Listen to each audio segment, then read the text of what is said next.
Abba, papa, motema etondi sami naposa na yoe. Abba, papa, molimo nanga ezo ganga koluka yoe nana kotikateo kotambole na yo osambo temananga kolanda yoe nana kolembateo kungumba mela yo tina bomo idake.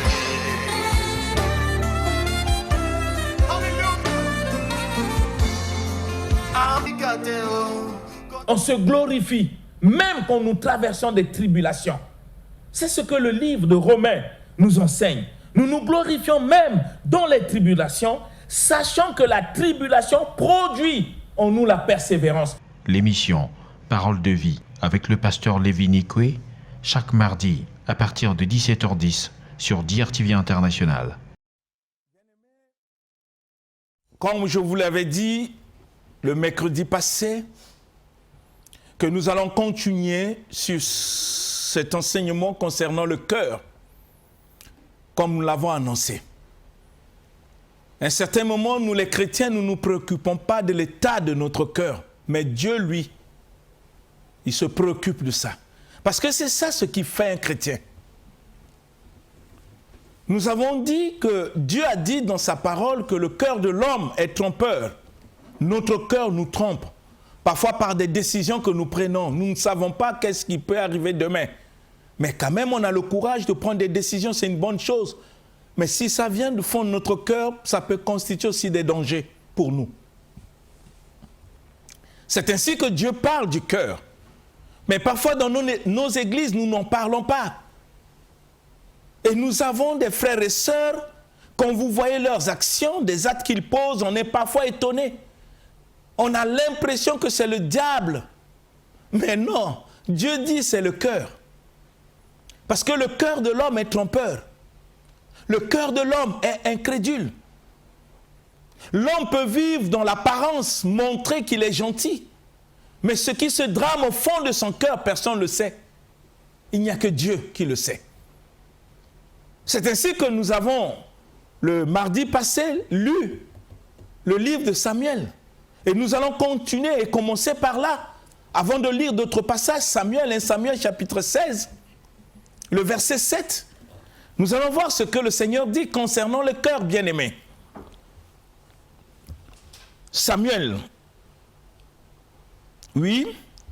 1 Samuel 16, verset 7 dans la version Louis II Revue. Je lis au nom du Seigneur. Amen. Et l'Éternel dit à Samuel: ne prends point garde à son apparence et à la hauteur de sa taille, car je l'ai rejeté. L'Éternel ne considère pas ce que l'homme considère. L'homme regarde à ce qui frappe les yeux, mais l'Éternel regarde au cœur. Amen. Amen. Voyez comment Dieu nous parle. Je disais que Dieu voulait changer le roi à cause de la désobéissance de Saoul. Il a envoyé le prophète dans une maison et le monsieur avait plusieurs enfants. Et dès qu'il rentre, il voit l'un des enfants bien bâti, bien habillé, un beau garçon. Il a eu comme la pensée que c'est celui-là que Dieu a choisi.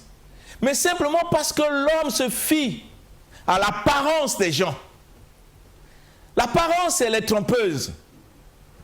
On ne connaît pas une personne par l'extérieur. Bien-aimé, une femme que tu apprécies par l'extérieur à cause de sa beauté, de son teint, de sa démarche, mais le fond de son cœur, tu ne connais pas.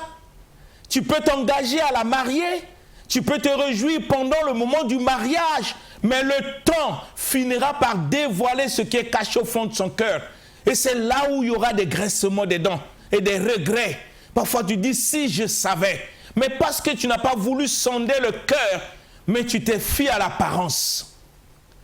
C'est ainsi que Dieu a dit au prophète, il ne faut pas te fier à l'apparence. vous comprenez que le prophète, étant qu'homme, peut aussi se tromper. Parce qu'il ne peut pas lire le fond du cœur de chacun. Il n'y a que Dieu qui sonde les cœurs.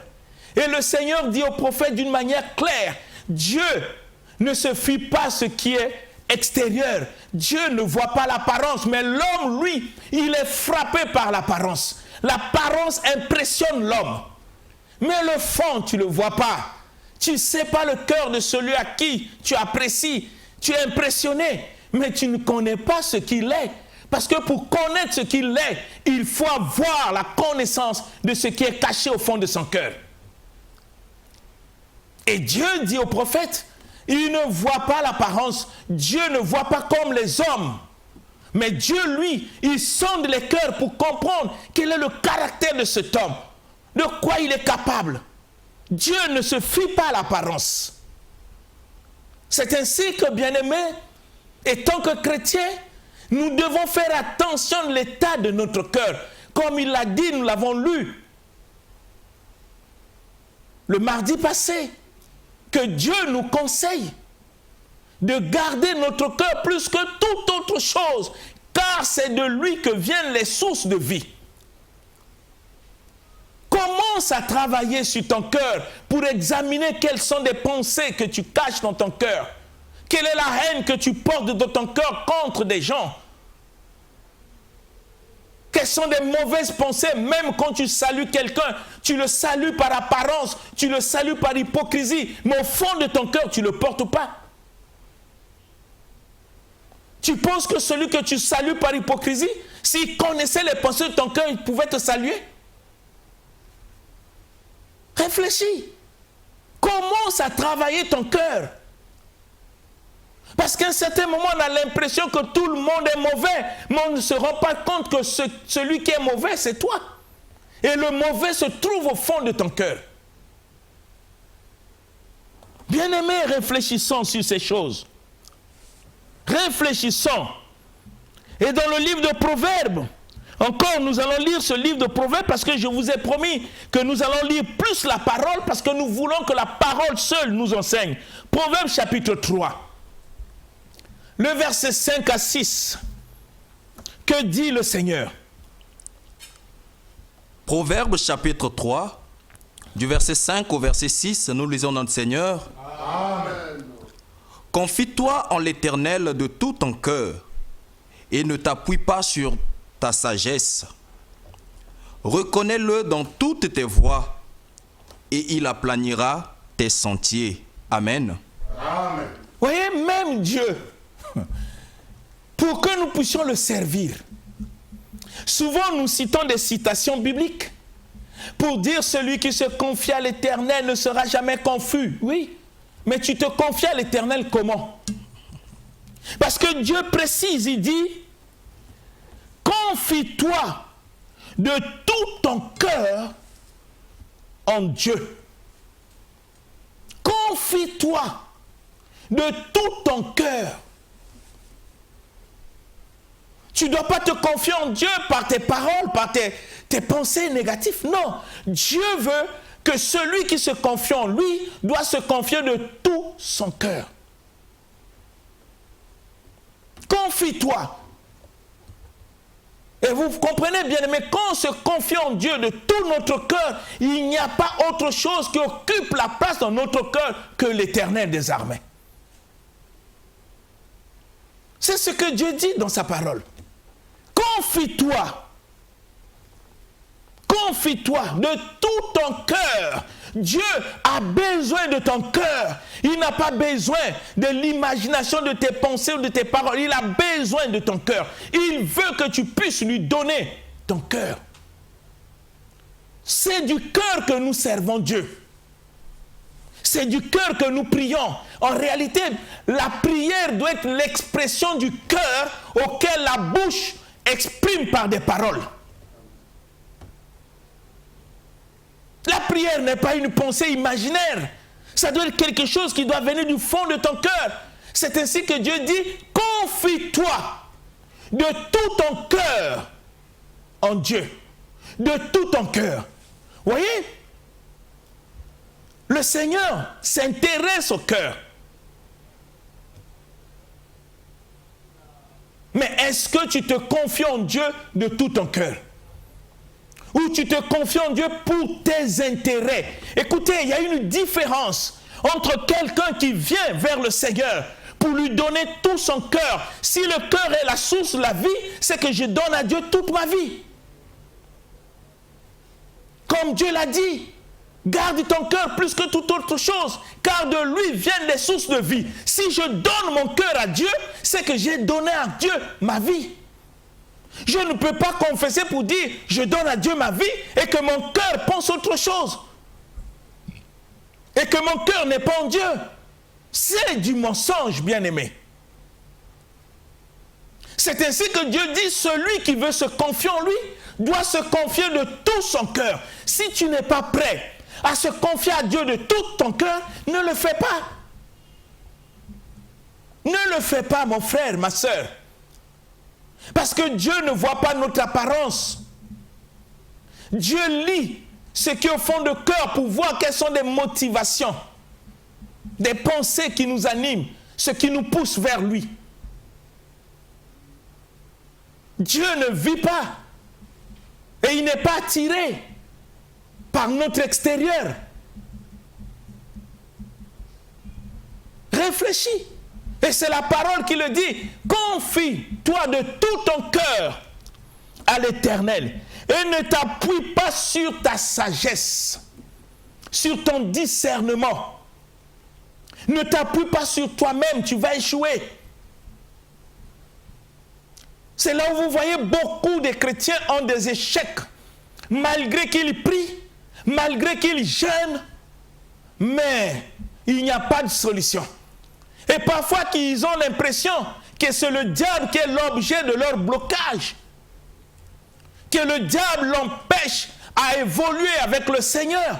Mais parfois ce n'est pas le diable, c'est l'état de ton cœur. Comment tu t'approches de Dieu? Comment tu te confies en Dieu? Est-ce que tu te confies de tout ton cœur? Sois sincère. Ou tu te confies en Dieu simplement, comme je l'ai toujours l'habitude de dire, pour tes intérêts, pour tes désirs charnels. Est-ce que tu as confié ton cœur en Dieu? Parce que confier le cœur en Dieu, c'est confier toute ta vie. Il n'y a rien de meilleur en toi que ta vie. Réfléchis. Dieu a ses principes. Il a dit, vos pensées ne sont pas mes pensées. Comment je dois me confier en Dieu? Dieu dit, tu dois te confier en moi de tout ton cœur. Si je ne suis pas prêt à me confier en Dieu de tout mon cœur, ce n'est pas la peine de faire des aventures. Vous comprenez, parfois nous avons des échecs. On a comme l'impression que Dieu n'agit pas. C'est faux. Dieu agit parce qu'il est fidèle à sa parole. Mais c'est nous qui ne voulons pas que Dieu puisse agir dans notre vie parce que notre cœur n'est pas en Dieu. Notre cœur n'est pas en Dieu. Si Dieu essaie de sonder notre cœur, il va trouver des pensées qui ne sont même pas conformes à sa volonté. Il va trouver des choses, s'il le dévoile publiquement, on aura même honte. Malgré l'apparence que nous donnons aux hommes, mais dans notre fond, parfois nous sommes pourris. Comment nous nous confions en Dieu? Comment se confier en Dieu? Est-ce que nous pensons que Dieu, c'est quelqu'un qu'on vient pour flatter?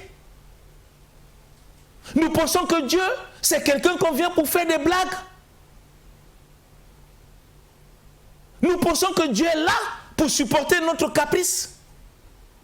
Mais bien aimé, vous ne pouvez pas imaginer.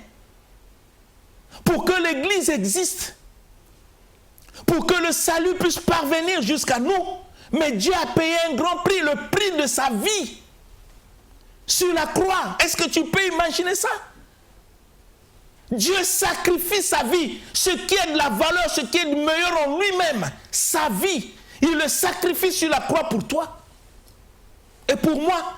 Est-ce que tu penses que Dieu s'amuse ou il est venu pour blaguer avec toi?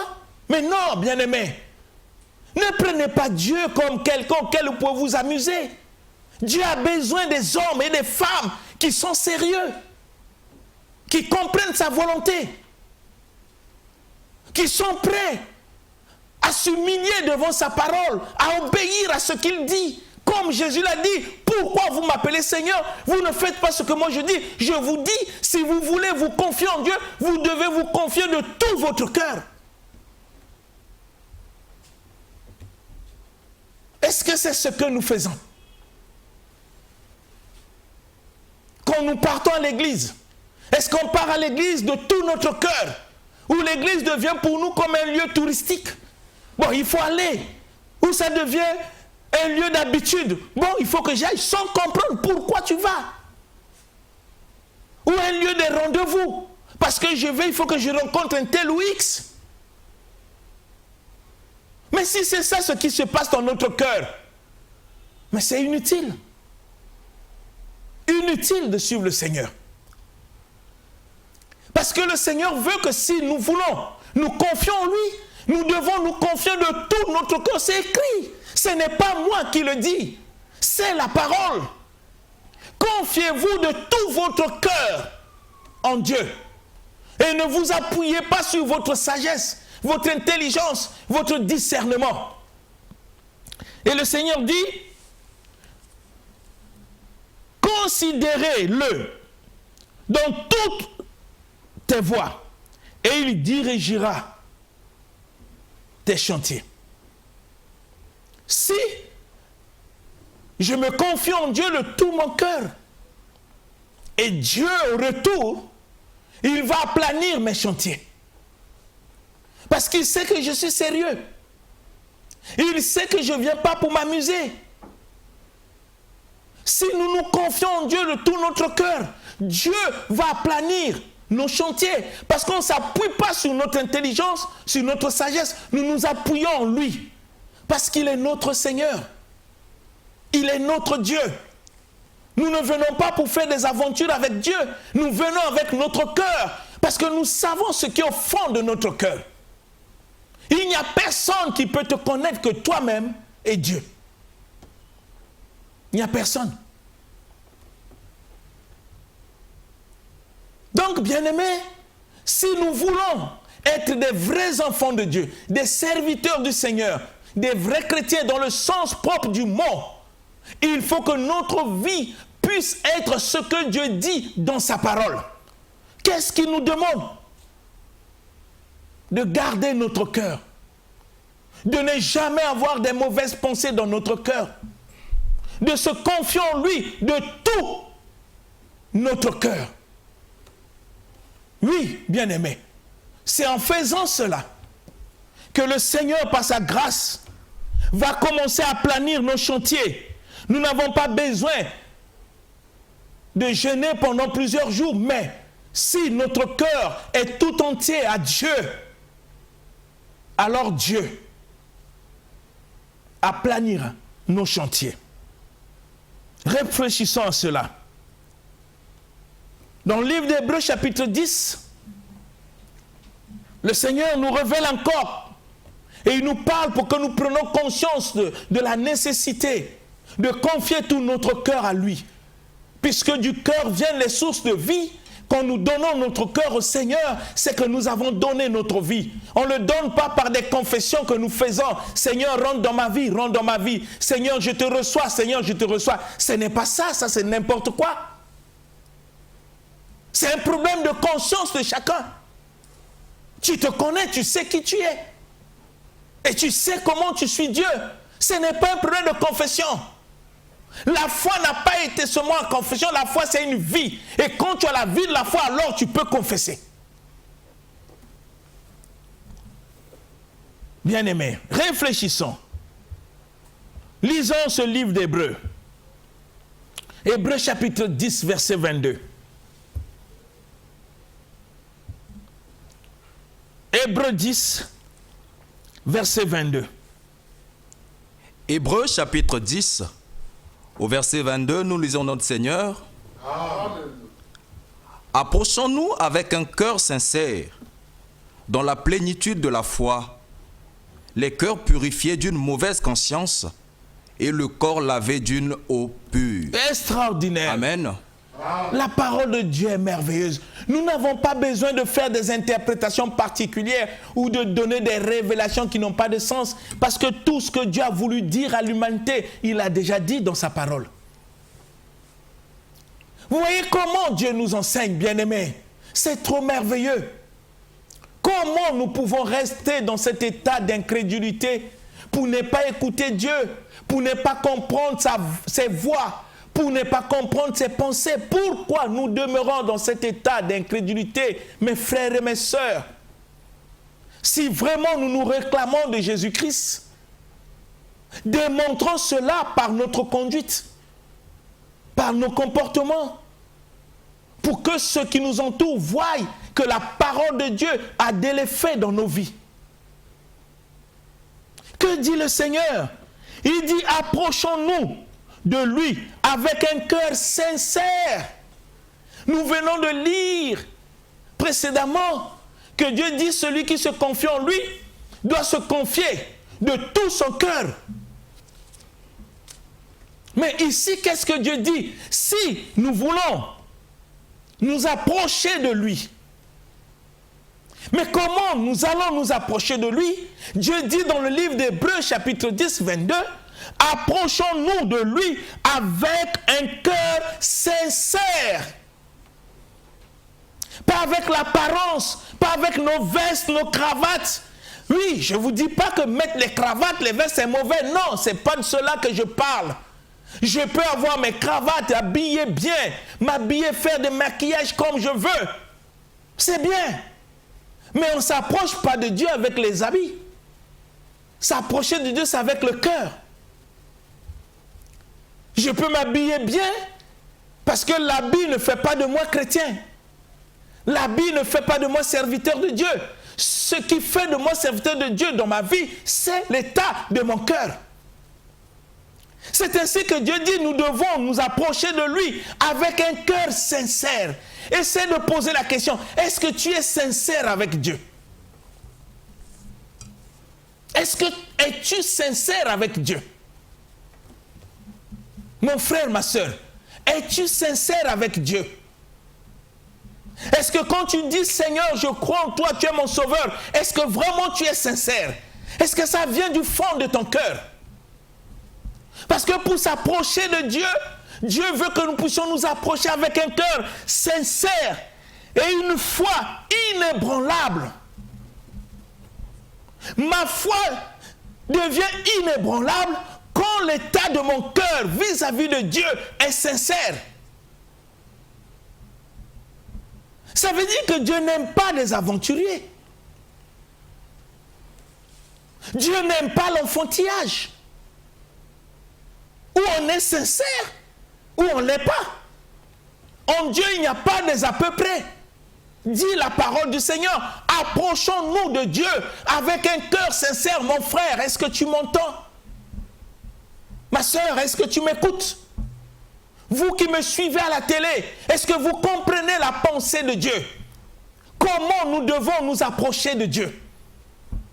Ce n'est pas le fait qu'on est réunis et qu'on est en train de chanter le nom du Seigneur. Ce n'est pas ça qui fait que nous sommes approchés de Dieu, bien-aimés. Pour Dieu, s'approcher de lui, c'est avec le cœur, mais un cœur qui doit être sincère. Nous devons être sincères dans ce que nous sommes en train de faire pour sa gloire.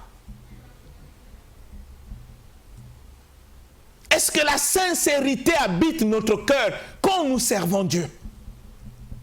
Est-ce que la sincérité au fond, où nous le faisons par habitude? Parce que c'est un moment, comme on est habitué à venir à l'église, ça devient une habitude dont le cœur n'y est pas. Ça fait que parfois quand nous sommes dans l'église, même en train de chanter, de louer le Seigneur, vous voyez une distraction totale. Au moment où on loue, il y a des gens qui parlent, il y a des gens qui prennent le téléphone, ils sortent dehors pour appeler, ils reviennent. Il y a d'autres qui sont là en train de consulter même les réseaux sociaux dans l'église. Au moment où ils sont en train d'adorer. D'autres ont des yeux ouverts pour regarder tous les mouvements qui se passent. Bien-aimés, est-ce que ça c'est la sincérité? Est-ce qu'on qu'on est sincère quand on se réunit pour rendre culte à Dieu? Est-ce qu'on est sincère individuellement? Nous ne pouvons pas nous approcher de Dieu si nous n'avons pas de cœur sincère dans ce que nous voulons faire pour le Seigneur. Ça servira à quoi? Que je sois dans une église, au moment où les autres sont en train d'adorer, moi je suis en train de consulter mon téléphone. Mais il faut poser la question, qu'est-ce que tu es venu faire? Au moment où on est en train d'adorer, je suis en train de causer avec un frère ou une soeur. Est-ce que c'est ça être sincère? Qu'est-ce que tu es venu faire?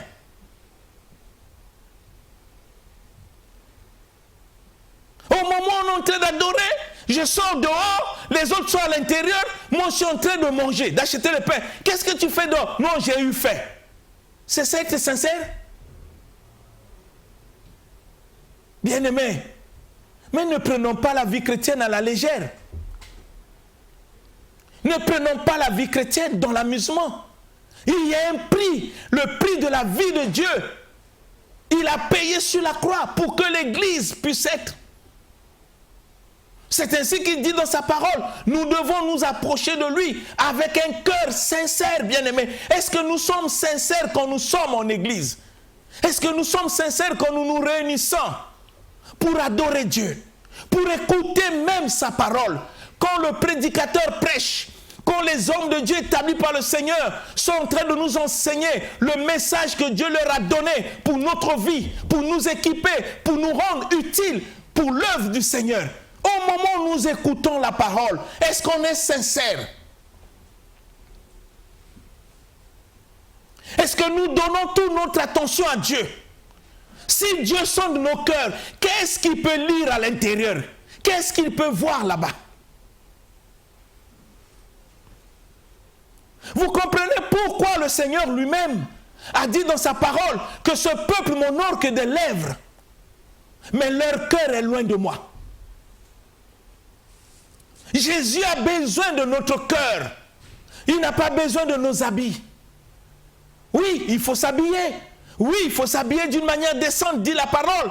Mais ce n'est pas cela qui va nous approcher de Dieu. C'est le cœur, comme Dieu le dit dans sa parole. Nous devons nous approcher de Dieu avec un cœur sincère. Bien-aimé, écoute le mot, sincère.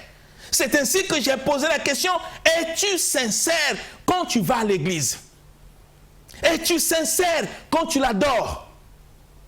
Es-tu sincère quand tu le loues? Es-tu sincère quand tu écoutes les prédicateurs que Dieu a établis t'enseigner la parole de Dieu dans l'église? Es-tu sincère? Et le Seigneur ne s'arrête pas seulement là. Il veut que nous puissions être sincères et avec une foi inébranlable. La vraie foi. Pas une foi qui est en train de vaciller. Non, la vraie foi qui est fondée sur la parole du Seigneur. Puisque la parole est l'unique source de la foi. La foi ne vient pas de nos pensées. Ça ne vient pas de notre imagination. Ça ne vient pas de ce que nous voulons que Dieu puisse faire ou accomplir dans notre vie. La parole de Dieu est claire. Elle vient de ce qu'on entend. Et ce qu'on entend vient de l'écoute de la parole du Seigneur. Nous devons nous approcher de Dieu avec un cœur sincère et une foi inébranlable. Écoutez bien ce que le Seigneur dit. Ayant les cœurs, écoutez bien, par aspersion, c'est-à-dire que laver, des cœurs lavés, purifiés des mauvaises pensées, d'une mauvaise conscience. Voyez, Dieu s'intéresse au cœur, bien-aimé. Nous pouvons louer Dieu, le chanter. Si notre cœur n'était pas sincère, tous nos louanges ne deviennent que des animations religieuses auxquelles Dieu ne prend pas plaisir. Dieu prend plaisir à la louange des gens dont le cœur est sincère. Dieu prend plaisir à l'adoration des frères et sœurs dont le cœur est sincère. Et Dieu dit le cœur doit être purifié d'une mauvaise conscience. Il faut évacuer des mauvaises pensées dans nos cœurs pour laisser notre cœur pur. Mais vous ne pouvez pas imaginer On est dans une église, on est en train d'adorer, mais dans notre intérieur, il y a des pensées du mal qui montent. Les pensées, même la haine. Nous pensons autre chose, mais notre bouche chante Dieu. C'est ce que Dieu ne veut pas. Il dit en s'approchant de lui, nous devons nous approcher avec un cœur sincère, une foi inébranlable, les cœurs purifiés des mauvaises consciences. D'une mauvaise conscience, le cœur doit être purifié d'une mauvaise conscience. Le cœur doit être purifié des mauvaises pensées. Lavé par l'eau pure, l'eau de la parole. Chaque jour quand nous écoutons la parole, nous laissons la parole nous nettoyer, laver notre cœur, purifier notre cœur pour que nous puissions voir des choses telles que le Seigneur le voit. Mais malheureusement, on pète de l'église au moment où on est en train d'écouter la parole, mais notre cœur est en dehors. Vous comprenez? Le sérieux auquel Dieu attend de ceux qui se disent chrétiens, pour que nous comprenions la manière dont le Seigneur veut que nous puissions le servir, bien-aimés. Sortons dans l'amusement, dans l'enfantillage. Soyons sérieux. On dit qu'il n'y a pas d'impact de l'Église dans une nation. Mais comment l'impact de l'œuvre de Dieu peut être dans une nation si ceux qui sont appelés à porter la vision que Dieu donne pour l'humanité à travers son Église ne sont pas sérieux? Vous cherchez quel impact? Si la parole que tu écoutes n'a pas d'impact dans ta propre vie, tu veux que ça soit dans la vie d'une nation? Bien-aimés, réfléchissons. On veut quel impact? On veut être considéré, oui. Mais si toi tu ne considères pas ce que Dieu te demande et que tu es incapable de la mettre en pratique, qui va te considérer? Si en s'approchant de Dieu, tu n'as pas un cœur sincère, au moment où les autres prient, tes yeux sont ouverts, tu cherches qui? Une distraction t'emporte. Vous trouverez des frères et sœurs quand ils viennent à l'église, ils repartent tels qu'ils sont venus, parce qu'ils n'étaient pas sincères. Ils n'ont pas compris pourquoi Dieu les a menés là. Parce que chaque fois que le culte passe, ils sont toujours dans une distraction de faire ce qu'ils pensent et de faire ce que Dieu attend d'eux. Les raisons qui les ont amenés à l'église, ils ne le font pas.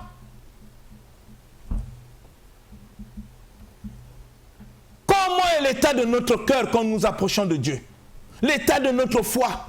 Et Dieu veut que notre cœur soit purifié. Commençons à purifier nos cœurs des mauvaises pensées. En évacuant dans nos cœurs la haine, la médisance, les calomnies que nous avons les uns les autres au sein même de l'église, au niveau de notre famille, au milieu de nos amis, au milieu de collègues de travail, dans notre quartier, là où nous vivons. Commençons à évacuer toutes les mauvaises pensées que nous avons contre d'autres personnes. Laissons notre cœur être purifié par la parole, parce que nous avons fait un choix de suivre celui qui a déclaré qu'il est le chemin, la vérité et la vie. Notre Seigneur, c'est un modèle. Il était sérieux dans tout ce qu'il faisait. Mais pourquoi ne sommes-nous pas sérieux? Pourquoi? Si lui-même, dans le livre d'Hébreux, il déclare que si quelqu'un veut s'approcher de moi, il doit s'approcher avec un cœur sincère. Si tu n'arrives pas à le faire, bien-aimé, en quoi es-tu chrétien? Ou tu as une fausse conception de ce qui doit être un chrétien? Ou tu as une fausse conception de ce qui est la foi? Non, frère, c'est par la foi. Ça veut dire quoi, par la foi? Ça veut dire quoi? Par la foi, ça veut dire des autres? Par la foi, ça veut dire quoi? L'enfantillage? Quand Dieu parle des choses sérieuses, toi tu dis par la foi, de quelle foi tu parles? Si tu n'es pas sincère de tout ton cœur envers le Seigneur, tu parles de quelle foi? Celui que tu prétends adorer te dit que si tu t'approches de moi, il faut s'approcher avec un cœur sincère. Et avec une foi inébranlable, la foi qui est basée que sur la parole de Dieu. Bien-aimés, réfléchissons. Commençons à être sérieux avec nous-mêmes. Si nous voulons voir la gloire de Dieu dans une nation, l'impact de l'œuvre de la croix dans une nation, il faut que ceux qui sont appelés à servir le Seigneur commencent à voir en eux-mêmes ce cœur sincère, être très sérieux avec Dieu. Laissez la parole de Dieu purifier nos cœurs, purifier nos pensées, pour que nous puissions être des vrais porteurs de paix, comme Dieu le dit dans sa parole. Mais ça vient de l'état de cœur. Dieu s'intéresse à notre cœur. Il ne s'intéresse pas au bruit que nous faisons. On peut louer Dieu toute la nuit, mais si nos cœurs ne sont pas sincères, ça servira à quoi? Si nous-mêmes ne sommes pas sincères, ça servira à quoi? Si je quitte ma maison, je paye l'argent de taxi ou du bus pour arriver à l'église et que mon cœur n'est pas sincère dans ce que je fais, les dépenses que je fais, ça servira à quoi? Si je n'arrive pas à écouter Dieu par sa parole, parce que Dieu nous parle par sa parole à travers les hommes qu'il a établis. Parce qu'aucun homme de Dieu n'a un message à nous apporter. Ce que nous enseignons ne vient pas de nous. Ce que je vous enseigne ne vient pas de moi. Parce que moi-même, je suis appelé à mettre ce que Dieu dit dans sa parole en pratique. Est-ce que nous pouvons comprendre ça, bien-aimés? On dit l'église est faible. L'église n'est pas faible. C'est les hommes qui se sont engagés qui sont faibles. Parce qu'ils ne sont pas prêts à donner leur cœur au Seigneur. Vous comprenez pourquoi Dieu dit parfois dans le livre de Romains, il dit « Offrez vos corps comme un sacrifice, ce qui sera de votre part un culte raisonnable. » Mais si nous n'arrivons pas à offrir nos vies, nos cœurs à Dieu, comment Dieu peut être connu dans une nation si ceux qui veulent le représenter ne sont pas sérieux? Réfléchissez. Approchons-nous de lui avec un cœur. Dieu s'intéresse au cœur, bien-aimé. Nous allons parler du cœur pendant des jours pour que nous comprenions l'importance que Dieu accorde au cœur de ceux qui le servent. Il ne faut pas qu'on vive dans des illusions. Pensons commander Dieu. Pensons que Dieu peut faire ce que nous voulons. Non! Dieu veut voir en nous l'accomplissement de sa parole. Comme Jésus a su le dire, ne vous bornez pas à écouter, mais mettez en pratique. Vivez selon cette parole. Faites ce que la parole vous recommande. Qu'est-ce que la parole me recommande? Quand je m'approche de Dieu, je dois m'approcher avec un cœur sincère, une foi inébranlable, le cœur lavé d'une mauvaise conscience par l'eau pure de la parole. Je ne peux pas rentrer dans une église et rester pour adorer Dieu et que dans cette église, il y a des personnes que je ne veux pas voir. Comment je vais adorer Dieu avec cet état de cœur? Comment je vais le louer avec cet état de cœur quand le Seigneur dans sa parole me recommande même d'aimer mes ennemis? Comment, bien-aimés? Je veux que nous puissions réfléchir sincèrement pour revoir notre vie chrétienne, la manière dont nous servons Dieu, dans quel état de cœur? Est-ce qu'il y a la sincérité? Es-tu sincère? Quand tu t'approches de Dieu, quand tu l'adores, quand tu veux le louer, quand tu veux le servir, quand tu veux prêcher, quand tu veux modérer, es-tu sincère au fond de ton cœur? Est-ce que ton cœur est lavé? Est-ce que ton cœur est purifié? Est-ce qu'il n'y a pas de mauvaises pensées contre quelqu'un X ou Y? Réfléchis. Et je veux que tu puisses réfléchir.